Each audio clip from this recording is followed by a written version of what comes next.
ఇక్కడ మీరు చెప్పినట్టు గిరి ప్రదక్షిణ అనేది రాత్రి 12 గంటలకు స్టార్ట్ చేసాం అనుకోండి సార్. చాలా వరకు ఇప్పుడు కొన్ని లింగాలు కనిపించవు మనకి. మూసేసి ఉంటాయి. బయట నుంచి దండం పెట్టుకోవడమేనా లేతే ఒకటేమిటంటే అష్టలింగాలు మాత్రం మెష్ వేసి ఉంటుంది. ఎప్పుడు చూసి దర్శనం చేసుకోవచ్చు. రాత్రి అంతా త్రూ 24/7. కానీ మిగతా ప్లేస్లు ఉన్నాయి. వాటికి మాత్రం మేము ఎప్పుడు ఎలాగ ప్లాన్ చేసుకుంటాం అంటే గిరి ప్రదక్షిణ ఒకసారి చేసినప్పుడు ఏమీ చూడం. నమస్కారం పెట్టుకుని అరుణాచల శివ అనుకుంటూ గిరి ప్రదక్షిణం చేసేస్తాం. తర్వాత కారులో వెళ్తాం. వెళ్ళి అన్ని స్పాట్స్ చూసుకుని అలాగే చేసుకుంటే బెటర్. ఎందుకంటే అందులో ఎక్కువగా పొద్దు నుంచి సాయంత్రం దాకా మాత్రమే ఉంటాయి. గిరి ప్రదక్షిణ ఎప్పుడు రాత్రి చేస్తే సుఖం. పొద్దునైతే అమ్మో అరుణాచలంలో వేడి సార్, బాగా వేడి అసలు. అలాగే కాళ్ళు కూడా కాలుతాయి. రాత్రి అయితే హాయిగా తిరగచ్చు. అయితే రమణ మహర్షి ఆశ్రమాన్ని దర్శించడం అనేది అరుణాచలానికి అంటే ఆయన అరుణాచలానికి సంబంధించి ఎందుకు సార్?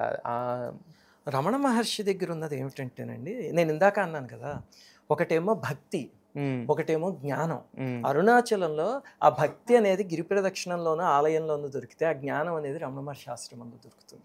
ఆయన రమణ మహర్షి మొట్టమొదటిసారి వచ్చినప్పుడు అరుణాచలేశ్వరుడు ఆలయానికి వెళ్ళారు చిన్నప్పుడు. వెళ్ళి ఆ తర్వాత నాన్న నేను వచ్చాను అని శివలింగాన్ని గట్టిగా పెట్టేసుకున్నారు. ఆయన విచిత్రంగా వెళ్ళినప్పుడు పూజారులు ఎవ్వరు లేరు. లేకపోయేసరికి అరుణాచలేశ్వరుడు అసలు ఆయన రమణ మహర్షి చరిత్ర అద్భుతంగా ఉంటుందండి, ఎప్పుడైనా చెప్పుకుందాం. కానీ ఆయన ఏకంగా ఆలయంలోకి వెళ్ళిపోయి నాన్న నేను వచ్చేసాను అని పట్టుకుని బయటకు వచ్చేసారు. వచ్చేసి ఆయన శరీరం విడిచే వరకు అరుణాచలంలోనే ఉన్నా, మళ్ళీ ఎప్పుడు ఆలయంలోకి వెళ్ళా. ఎందుకంటే ఆ శివలింగంలో ఉన్న అరుణాచలేశ్వరుని ఇక్కడ ఎలా చూడాలో ఆయనకి తెలిసిపోయింది.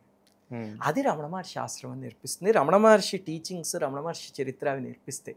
ఆయన అసలు ప్రాక్టికల్గా ఆ ఆత్మజ్ఞానం అంటే ఏమిటి అనే దాన్ని ఆయనంత సింపుల్గా చెప్పింది ఎవ్వరు లేరు అసలు.